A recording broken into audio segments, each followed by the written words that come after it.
Mambo nadhani Thomas pia alikuwepo. Tulikuwa tunazungumzaje? Kwenye timu inasajili wachezaji 27 mpaka 30. Ndio. Katika hao wachezaji 27 mpaka 30 sio wote ambao wanaweza wakacheza michezo mingi. Kuna wale wachezaji ambao ni wachezaji 18 ambao tunasema kwamba hawa ni regular start. Huwa wana rotate wao kwa wao. Kwa maana kwamba utategemea utamwona Duke Abuya, kuna mechi au utamwona Duke, utamwona Mudathir Yahya, lakini katika wale 18. Kwa maana kwamba hawa ndio regular start. Hapa ndipo ambapo inatoka first 11. Lakini kuna wale wachezaji kutoka 19 mpaka 25 au 27. Kwa maana kwamba ni kwa ajili ya kwenda kuongeza upana wa kikosi. Kwa maana kwamba tunasajili wachezaji ili tuwe na upana wa kikosi, ili kuweza kupata angalau wachezaji wawili au watatu kwenye nafasi moja. Sasa kwa mchezaji ambaye anatoka nje ya mipaka ya Tanzania, huwezi kwenda kumsajili na ukamweka kwenye kundi la wachezaji ambao wamekuja kukaa bench.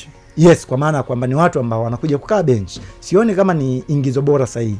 Kwa maana kwamba huyu mchezaji unamlipia kibali cha kufanya kazi, kibali cha kuishi, hata pia mshahara wake hauwezi kuwa sawa na mshahara wa mzao.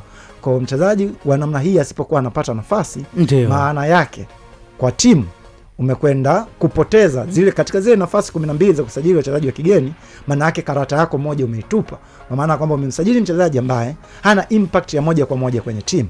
Kwa Frank Asenki nadhani kuna changamoto kubwa sana ambayo ipo kati ya Yanga, kwa maana kwamba Yanga wao wenyewe inawezekana walivyomchukulia Frank Asenki na kile ambacho anakitaka kwake, inawezekana haviendi sawa. Kwa maana kwamba unapokwenda kumsajili mchezaji kwa mkopo, manake lazima ujue kabisa kwamba huyu ni mchezaji ambaye nimemwona hivyo kwa anacheza kule, mimi nitakuja kunufaika naye kwenye eneo fulani.